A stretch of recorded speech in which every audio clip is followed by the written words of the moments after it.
지금 현재 세계적으로 선교를 가장 많이 하는 나라가 미국입니다. 그 다음 두 번째 나라가 한국입니다. 그래서 이 복음이 한국에 울려 퍼진 지 지금 약 130년 정도 됐는데, 참으로 한국의 많은 사람들이 예수님을 믿고 그렇게 이 예수 그리스도 안에서 살아가는 그런 수많은 그리스도인들이 있다는 사실인 것입니다. 지난주에는 제가 구약을 중심으로 해서 이 세상에 오실 메시아에 대해서, 하나님의 아들에 대해서 그렇게 말씀을 증거했는데, 구약 성경을 읽어보면 계속해서 하나님의 아들을 보내주실 것에 대해서 약속하고 있고, 그 아들은 바로 세상을 구원하실 구원자이시다라고 그렇게 말씀을 하고 있습니다. 그 아들은 세 가지의 특징이 있다고 했는데요, 첫 번째는 그 아들은 약속의 아들일 것이라고 말씀을 했습니다. 그러니까 하나님께서 이 세상에서 약속하신 그 아들은 온 인류의 전체에 딱 한 분밖에 없다는 것입니다. 두 번째는 그 아들은 처녀의 몸에서 탄생하게 될 것이다 하는 것입니다. 처녀는 아기를 낳을 수가 없죠. 근데 처녀의 몸에서 탄생하게 된다는 것은 그 아들은 사람의 씨앗이 아니라 하나님의 씨로 이 세상에 오실 것이다 하는 것입니다. 세 번째는 온 인류를 위한 화목제물로 이 세상에 오실 분이시다 라고 했습니다. 인간들을 죄에서 속량하여서 구원하시려고 자신을 내어주시기 위해서 이 세상에 오실 것이다 라고 말씀합니다.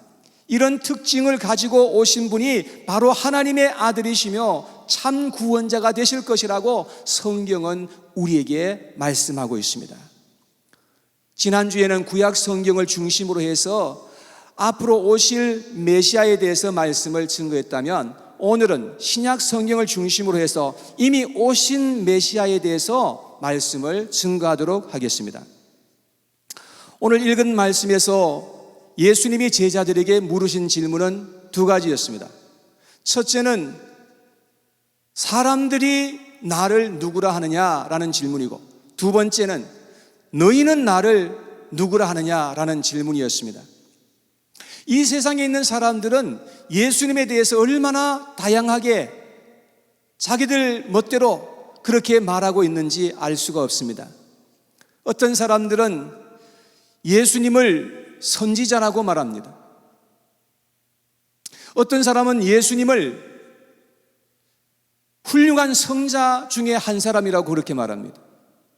어떤 사람은 예수님을 혁명가라고 부르는 사람들도 있습니다. 어떤 사람들은 예수님을 산타와 같은 그런 좋은 분으로 말하는 사람들도 있습니다. 어떤 사람들은 예수님은 산타보다도 훨씬 못한 그러한 사람으로 취급하는 그런 사람들도 세상에는 얼마든지 있는 것을 볼 수 있습니다. 여러분, 그런데 세상에 있는 사람들이 예수님에 대해서 무엇이라고 말하는지 그렇게 중요한 것은 아닙니다. 그러나 여러분과 제가 예수님에 대해서 누구라고 고백하느냐, 이것은 정말로 대단히 중요한 일인 것입니다. 사랑하는 여러분, 여러분들은 예수 그리스도를 누구라고 이 시간 고백하실 수 있으신지요? 예수님이 제자들에게 묻습니다. 너희는 나를 누구라 하느냐? 라고 물으셨을 때 예수님의 제자 베드로가 말합니다. 주는 그리스도시요 살아계신 하나님의 아들이십니다 라고 고백했을 때 예수님께서 그 고백을 들으시고 얼마나 기뻐하셨는지 모릅니다. 왜냐하면 베드로가 한 그 고백 속에는 엄청난 하나님의 진리가 그 속에 담겨 있었기 때문에 그렇습니다. 여러분, 이 진리로 말미암아서 지금 이 세상에는 교회가 탄생하게 되었고요, 그리고 이 진리가 우리 안에 견고하기만 하다면 음부의 권세가 결코 우리를 넘어뜨리지 못하게 될 것이라고 말씀하고 있는 것입니다. 저는 이 진리에 대해서 오늘 함께 여러분들과 말씀을 나누면서 은혜를 받고자 합니다. 저는 오늘 이 말씀을 전하면서 성경 말씀을 엄청나게 많이 읽으려고 합니다. 평상시보다도 2배 이상 성경 말씀을 계속해서 읽으려고 합니다. 그러면서 함께 은혜 받는 그런 시간이 되기를 원하거든요. 그래서 제가 뭐라고 말하는 것보다는 성경에서 예수님이 누구라고 말씀하셨는지 그것을 우리가 듣고 정말로 예수님이 누구인지를 바로 아는 것이 중요하다고 하는 것입니다. 하나님의 아들이 오심에 대해서 복음서를 읽어보면 저자들마다 여러 가지로 말하고 있습니다. 첫 번째 마태복음을 읽어보면요, 마태복음 1장에서 천사가 요셉에게 꿈에 나타납니다. 그래서 그 요셉에게 전해준 말이 20절에 보면 나오는데 1장 20절 말씀에, 자, 같이 한번 읽어봐요. 오늘은 다 같이 한번 한 목소리로 같이 읽겠습니다. 시작. 이 일을 생각할 때에 주의 사자가 현몽하여 이르되 다윗의 자손 요셉아, 내 아내 마리아 데려오기를 무서워하지 말라. 그에게 잉태된 자는 성령으로 된 것이라. 아멘. 마리아에게 이제 잉태될 그 아들은 성령으로 말미암아서 잉태될 것이다 라고 전해준 것입니다. 다시 말해서 사람의 씨가 아니라 하나님의 씨로 오실 것에 대해서 말씀하신 것입니다. 자, 21절 말씀에 보면 계속해서 말합니다. 시작. 아들을 낳으리니 이름을 예수라 하라. 이는 그가 자기 백성을 그들의 죄에서 구원할 자이심이라 하니라. 자, 이제 태어나게 될 그 아들은 자기 백성을 죄에서부터 구원하실 자이라는 것을 말씀해 주었습니다. 자, 그런데 그 다음 책인 마가복음을 읽어보면은 메시아 탄생에 대해서 전혀 기록하지 않고 있는 것을 볼 수 있습니다. 단지 1장 1절에 이렇게 기록하고 있습니다. 다 같이 시작. 하나님의 아들 예수 그리스도의 복음의 시작이라. 자, 이 말씀 예수 그리스도의 복음의 시작이라 라고만 해도 충분할 것 같은데 제일 앞에 하나님의 아들 예수 그리스도의 복음의 시작이라고 그렇게 말씀하고 있는 것입니다. 이 말씀은 하나님의 아들이 오심을 그야말로 선포하는 그런 나팔 소리와 같은 것이라고 할 수가 있는 것입니다. 누가복음에 넘겨보면 거기는 예수님의 탄생 이야기가 조금 구체적으로 기록되어 있습니다. 예수님의 탄생은 엄청난 소식이요, 말할 수 없이 좋은 것임을 우리에게 말씀하고 있습니다. 자, 1장 78절에서 79절 말씀에 보니까 시작. 이는 우리 하나님의 긍휼로 인함이라. 이로써 돋는 해가 위로부터 우리에게 임하여 어둠과 죽음의 그늘에 앉은 자에게 비치고 우리 발을 평강의 길로 인도하시리로다 하시니라. 자, 여기 보니까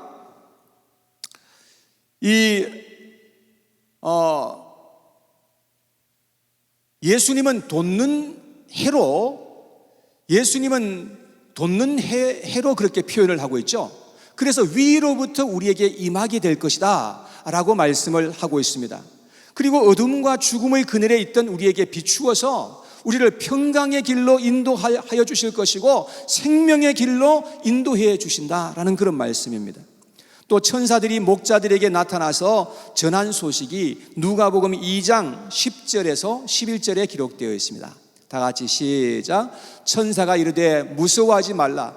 보라, 내가 온 백성에게 미칠 큰 기쁨의 좋은 소식을 너희에게 전하노라. 오늘 다윗의 동네에 너희를 위하여 구주가 나셨으니 곧 그리스도 주시니라. 예수님의 탄생은 온 백성에게 미칠 큰 기쁨의 좋은 소식이다 라고 했습니다. 왜냐하면 그분은 바로 우리의 구주 그리스도이시기 때문이라고 말씀하고 있습니다.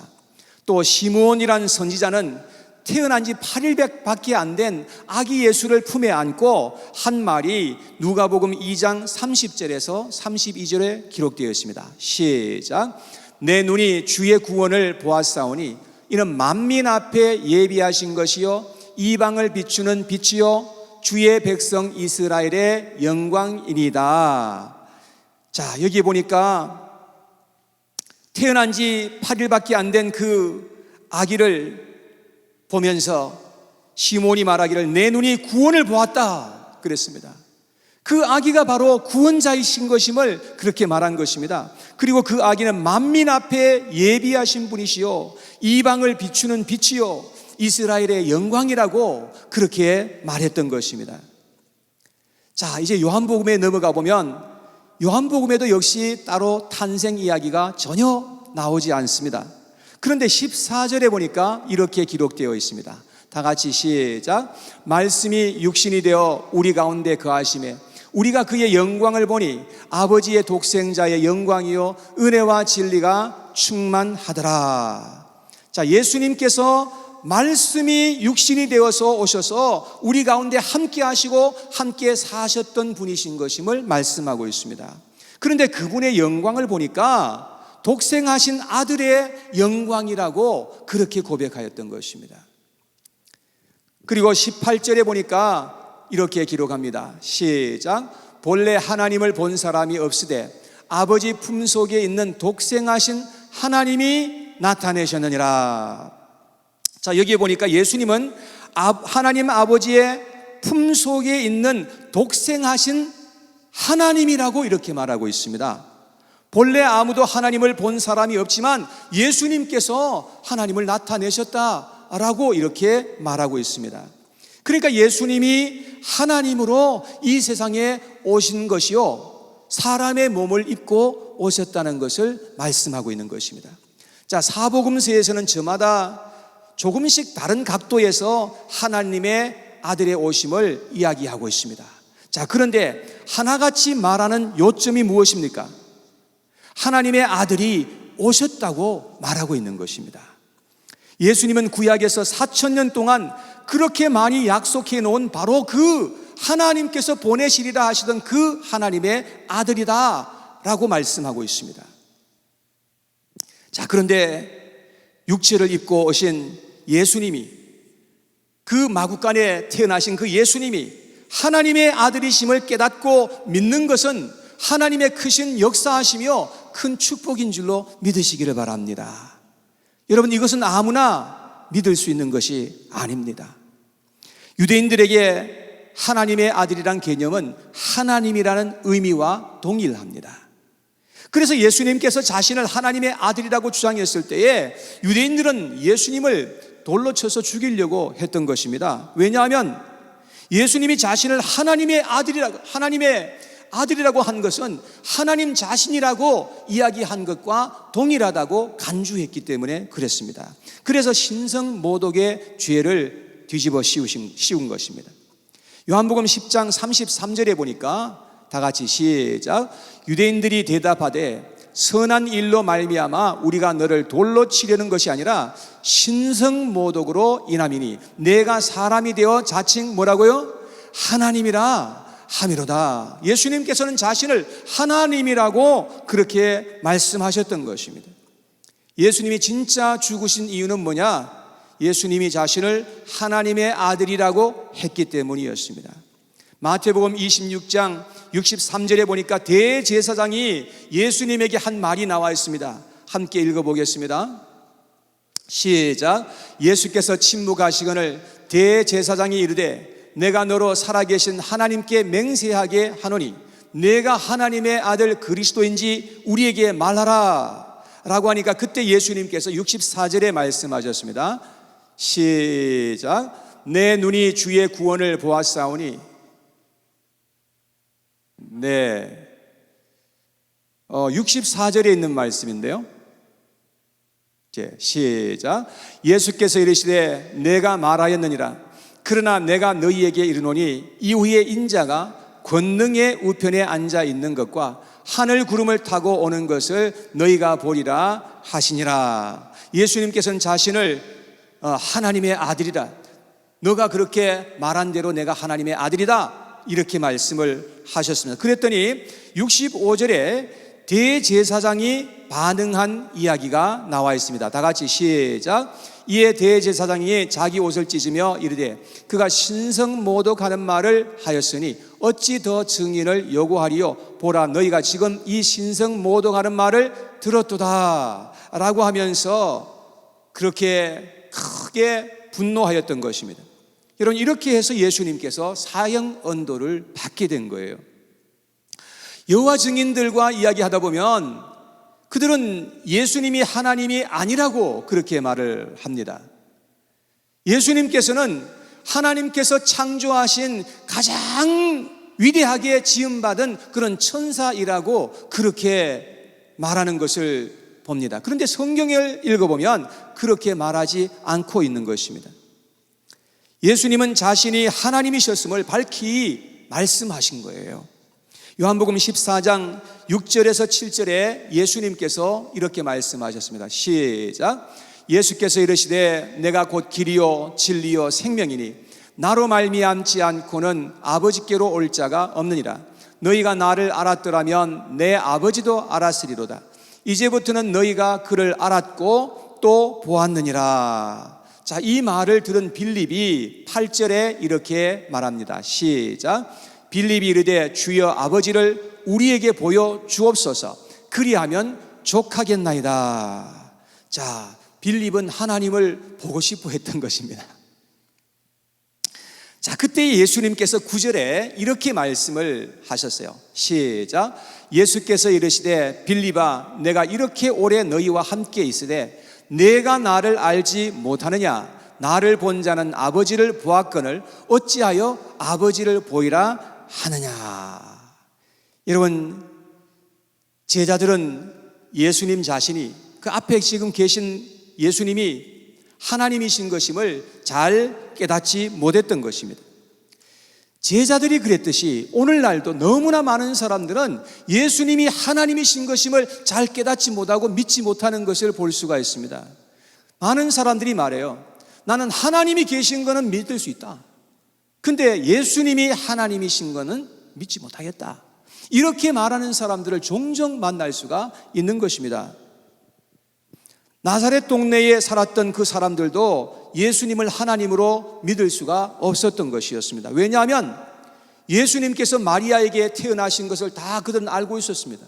예수님의 형제들과 누이들도 누군지 다 알고 있었습니다.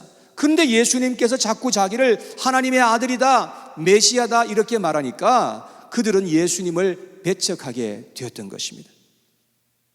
그래서 마태복음 13장 57절과 58절에 이렇게 말씀합니다. 시작.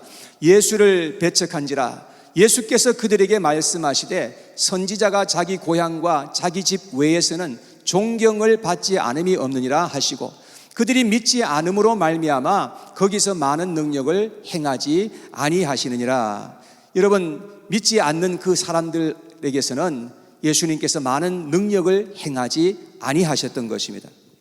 마귀는 어떻게 하든지 예수님을 하나님의 아들, 곧 하나님 되심을 사람들로 알지 못하게 하고 믿지 못하게 하고 의심하게 하는 것을 알아야 합니다.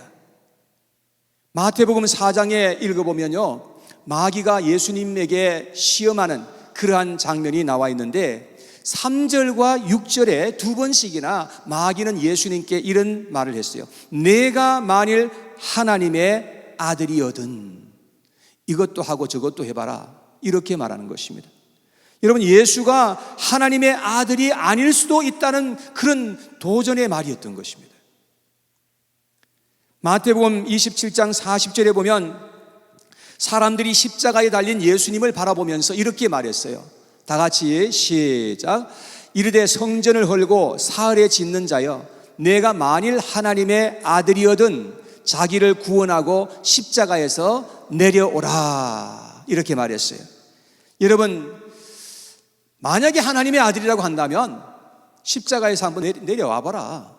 그러면 우리가 하나님의 아들인지 알겠다, 이렇게 말한 것입니다. 여러분, 예수님은 어떻게 자신이 하나님의 아들이신 것임을 증명하였습니까? 예수님은 십자가에서 능력으로 말미암아 내려오심으로 말미암아서 하나님의 아들이신 것임을 증명하신 것이 아니라 예수님께서는 끝까지 십자가에 달리셔서 피를 흘리시고 고난을 받으시고 끝까지 참으시고 죽으심으로 말미암아 자신이 하나님의 아들이신 것임을 증명하셨던 것입니다. 눈이 열려진 사람들은 예수님을 하나님의 아들이라고 고백하며 하나님 자신이심을 고백할 수 있었던 것을 볼 수 있습니다. 예수님이 바다 위를 걸어오시고 배에 오르사 풍랑을 말씀으로 잠잠하게 하셨을 때의 그 상황을 마태복음 14장 33절에 이렇게 기록하고 있습니다. 다 같이 시작. 배에 있는 사람들이 예수께 절하며 이르되 진실로 하나님의 아들이 소이다 라고 하더라. 여러분, 그제서야 제자들의 눈이 열리고 예수님의 존재가 누구인 것임을 볼 수가 있었던 것이었습니다. 오늘 본문에 보면 사도 베드로도 예수님에 대해서 얼마나 분명히 보고 고백했는지를 우리가 알게 되는 것입니다. 주는 그리스도시요 살아계신 하나님의 아들이십니다 라고 하는 그런 고백을 하였던 것입니다. 그런데 베드로가 이러한 위대한 고백을 하였던 것도 예수님에 의하면 하나님의 도우심으로 말미암아서 그런 고백을 할 수 있었던 것이라고 말씀을 하고 있는 것입니다. 여러분, 우리가 아무리 큰 기적을 보았어도, 아무리 큰 가르침을 받았어도 하나님의 도우심이 아니면 절대로 이렇게 하나님의 놀라운 진리를 바로 깨닫지도 못하고 믿을 수도 없다는 사실인 것입니다. 예수님이 십자가에서 마지막으로 다 이루었다라고 하시며 죽으셨을 때에 그 순간에 큰 지진이 우르릉 쾅쾅하면서 지진이 일어났던 것입니다. 근데 마태복음 27장 54절에 보니까 이렇게 기록합니다. 시작. 백부장과 및 함께 예수를 지키던 자들이 지진과 그 일어난 일들을 보고 심히 두려워하여 이르되 이는 진실로 하나님의 아들이었도다 하더라. 여러분, 그 순간에 백부장의 눈이 열려지게 된 것입니다. 예수님께서 고개를 떨구시며 숨을 거두시는 그 순간에 큰 지진이 일어난 것을 보고 백부장은 깨닫게 된 것입니다. 여러분, 이것은 범상치 않은 그러한 일이었던 것임을 그는 알게 되고 그는 입술로 그 십자가에서 죽으신 그 예수가 하나님의 아들이셨다는 사실을 고백하게 되었던 것입니다. 그러나 거기에 있던 많은 사람들은 우연히 일어난 일이지라고 치부하고 말았던 것입니다. 그냥 그럴 수도 있는 것이지라고 그렇게 넘어가 버리고 말았던 것입니다. 여러분, 오늘을 사는 우리에게도 눈이 열려야 예수님이 하나님이시고 약속을 따라 오신 하나님의 아들이신 것임을 우리가 알게 되고 그분을 믿고 영접할 수가 있게 되는 것입니다. 성경은 끊임없이 예수님은 구약의 4,000년 동안이나 약속하셨던 바로 그 하나님의 아들이신 것임을 계속해서 증거하고 있는 것입니다. 왜냐하면 그 아들을 우리가 알고 믿어야 놀라운 하나님의 은총 속으로 우리가 들어갈 수 있기 때문에 그런 것입니다. 요한복음 20장 31절에 보면 사도 요한이 요한복음을 기록한 이유에 대해서 이렇게 말합니다. 다 같이 시작. 오직 이것을 기록함은 너희로 예수께서 하나님의 아들 그리스도이심을 믿게 하려 함이요 또 너희로 믿고 그 이름을 힘입어 영생명을 얻게 하려 함이니라. 예수님께서 하나님의 아들이시고 그리스도이심을 믿게 하려고 이 긴 요한복음을 기록하였던 것입니다. 예수님을 바로 알고 믿음으로 우리가 영생을 얻게 하려는 그런 목적을 가지고 이 요한복음이 기록되었다는 것입니다. 요한복음 3장 16절 말씀도 기록합니다. 다 같이 시작. 하나님이 세상을 이처럼 사랑하사 독생자를 주셨으니 이는 그를 믿는 자마다 멸망하지 않고 영생을 얻게 하려 하심이라. 하나님이 4,000년 동안 보내시리라 하셨던 그 독생자를 하나님께서는 그 사랑으로 말미암아 우리에게 보내주셨다고 성경은 말씀하고 있습니다. 그 아들을 누구든지 믿게 되면 결코 멸망하지 않게 되고 영생을 얻게 될 것이라고 말씀하고 있습니다. 얼마나 놀라운 말씀입니까? 여러분, 이것이 바로 하나님께서 우리에게 주시고자 하시는 복음의 말씀인 것입니다. 요한 1서 5장 12절 말씀에 다 같이 시작. 아들이 있는 자에게는 생명이 있고 하나님의 아들이 없는 자에게는 생명이 없느니라. 사랑하는 여러분, 여러분들에게는 하나님의 아들이 있으신지요? 하나님의 아들과 여러분들과는 어떤 관계이십니까? 우리는 예수 그리스도를 우리의 마음에 믿고 영접할 수 있어야만 합니다.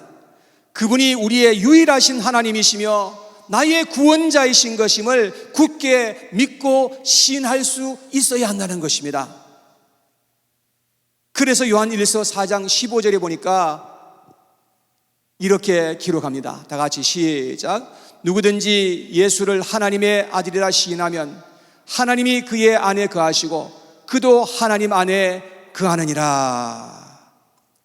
여러분, 누구든지 예수께서 하나님의 아들이라고 우리가 믿고 시인하게 되면 놀라운 하나님의 그 은총이 우리의 마음에 임하게 될 것이라고 성경은 말씀하고 있는 것입니다. 이것이 바로 크리스마스의 참 의미인 것입니다. 사랑하는 여러분, 예수 그리스도가 살아계신 하나님의 아들이신 것임을 믿으시기를 바랍니다. 예수님은 바로 여러분들을 위해서 이 땅에 찾아와 주셨습니다. 그리고 여러분들을 위해서 크고 아름답고 놀라운 일을 행하여 주신 것입니다. 여러분, 그 아들을 믿는 자마다 멸망하지 않고 영원한 생명을 얻게 될 것이며 하나님의 그 은총 속으로 들어가서 영원히 그 은총 속에서 우리는 살아갈 수가 있게 되는 것입니다. 사랑하는 여러분, 이러한 은혜가 저와 우리 모든 반석교회 성도님들에게 임하게 되기를 축복합니다. 축복합니다.